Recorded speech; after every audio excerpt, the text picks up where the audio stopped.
Pai do Senhor, amém. Bom, eu estava falando o que eu falei foi da cura da sogra de Pedro. A sogra de Pedro que estava com febre, Jesus esteve lá e curou ela da febre. Eu estava comentando, está aqui em Marcos capítulo 1, verso 29. A sogra de Pedro, ela estava com febre. Jesus foi lá e curou ela da febre. Só que à tarde, já próximo do pôr do sol, agora as pessoas vão trazendo todos os doentes, todos que estavam lá. E eles traziam os doentes e também os endemoniados. Jesus curava os doentes e expulsava os demônios das pessoas que estavam endemoniadas.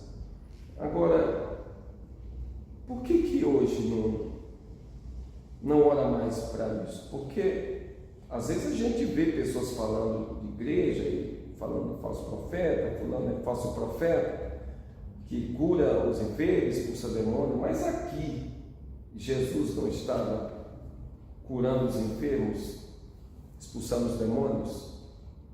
Jesus estava certo ou estava errado? Porque está aqui na palavra de Deus que ele mesmo sai da casa de Pedro, a sogra dele estava doente, Jesus cura da febre. Mais tarde vem todo mundo trazendo os doentes e os endemoniados. Os doentes eram curados e os endemoniados eram libertos pelo poder do Senhor Jesus.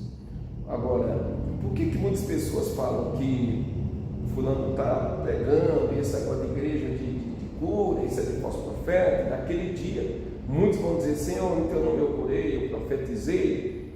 Quer dizer, essa palavra, em teu nome eu curei, eu profetizei, Jesus está falando com o falso profeta, não é com o profeta de Deus, com o homem de Deus. Jesus está falando com o adúltero, com o bandido que está em cima do altar, que está usando o nome de Jesus, é o que está usando de engano.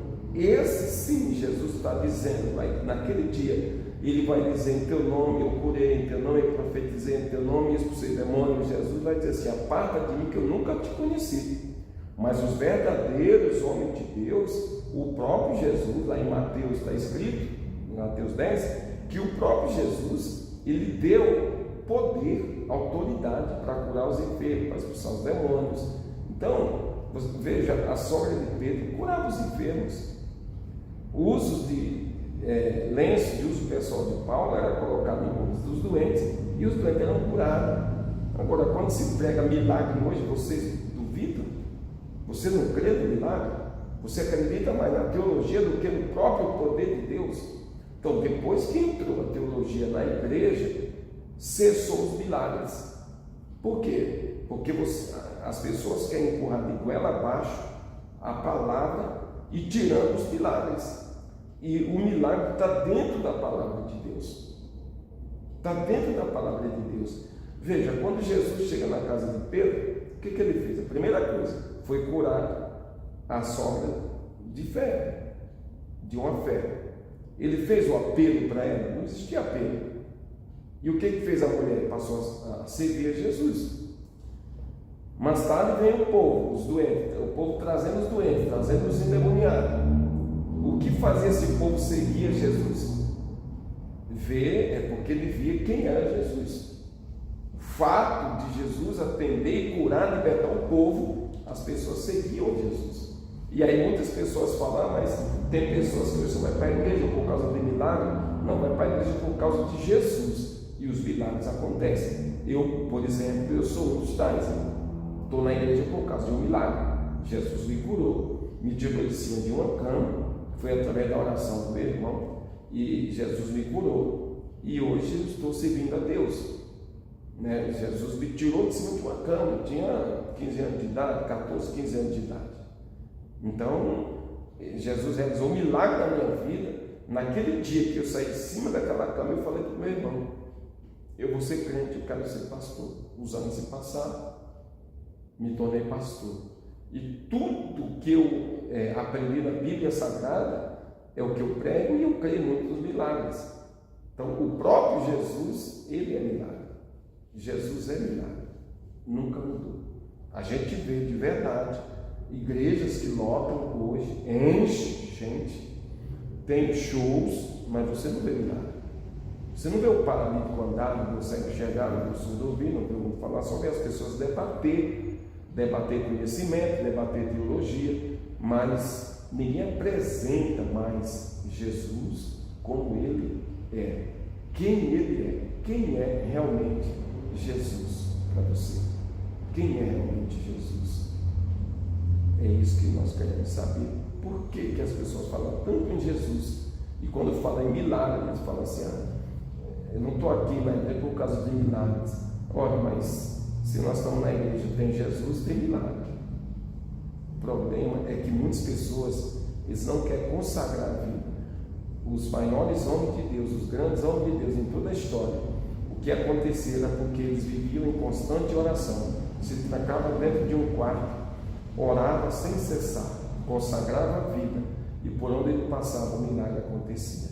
Hoje você estuda, faz a teologia, que eu não sou contra, eu sou a favor, mas não adianta a gente estudar e querer dar um livro para um aleijado, um livro para um doente, um livro para um cego. Não, ele está precisando de um milagre, de uma palavra.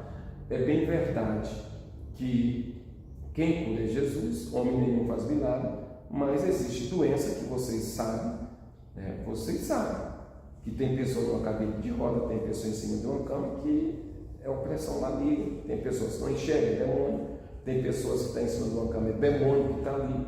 Eu mesmo já cheguei a orar por pessoa em cadeira de roda, manifestar com cadeira, com tudo, e aí sair andando. Agora, se a gente ficar só falando na igreja e preparando sermão e não orar para aquela pessoa que está doente, ela vai entrar doente e vai sair doente. Mas como é que você vai orar e você sabe se é demônio? Então, como é que você sabe que não é? Esse é o problema, porque às vezes as pessoas vão orar, tem irmãos aí na igreja que estão ungindo todo mundo com óleo, e é para ungir quem está doente. Como é que você sabe que a pessoa não está doente? Você fala pelo que você está vendo. E se ela tem um problema interno, como é que você sabe? Então, é necessário sim ter a consagração, a unção com óleo, a oração e ungir com óleo para que o Senhor Jesus cure, que o Senhor Jesus venha realizar o milagre. Porque assim existia na igreja. Hoje as pessoas estão descasando, estão brigando. Você pode ver, não tem mais oração, não tem milagre. O pastor está separando da esposa, os membros estão separando, o irmão separando da irmã, do marido, da esposa. Está vivendo assim. Você vê hoje que tem um pastor, está casado, ele está com uma noiva, a mãe está com uma morena, e é isso. O diabo quer fazer isso. Aí ninguém quer falar da verdadeira, quer pregar o evangelho de Jesus. Porque isso é milagre. Você viver hoje, casar e viver hoje com a sua esposa, até a sua velhice, as pessoas estão vivendo um ano no máximo. E nem existe mais casamento na igreja e nem lá no mundo. Você vê alguém casando? Ninguém está casando lá no mundo nem na igreja. É ficando. Então, assim, todo mundo que chegou e tá, é bem-vindo e fica por isso mesmo, encheu a igreja. A preocupação do Senhor Jesus era transformar a vida. A preocupação de muitas pessoas é ver a igreja cheia porque entra dinheiro, e essa não é a nossa preocupação. A preocupação é povoar o céu, é ver uma pessoa doente ser livre, uma pessoa oprimida dos demônios, assim como aquele endemoniado gadareno que viveu dormindo no sepulcro, e aí vai o Senhor Jesus passando em Gadara, de repente aquele homem vem até Jesus, o Senhor expulsa aquele demônio. Existe coisa melhor? Não existe, gente. A pior coisa na vida é a doença. A doença. Você está doente, chega numa igreja, como eu vi, a pessoa chegava na maca, chegava na cadeira de rodas, e depois que o homem de Deus, um pastor ali orava e ungia, a pessoa levantava. A pessoa chorava, saltava de alegria. Hoje os doentes não vão mais para a igreja, porque quem está pregando, nem ele crê no que ele prega mais. É só você falar assim, olha, você me cobrou 5 mil para pregar aqui hoje, mas não entrou só 2 mil, ele já sai revoltado da igreja. Ele cobrou 5 mil, mas o que entrou não deu, só deu 3 mil. Ele já sai revoltado, sai xingando, que não voltava naquela igreja mais.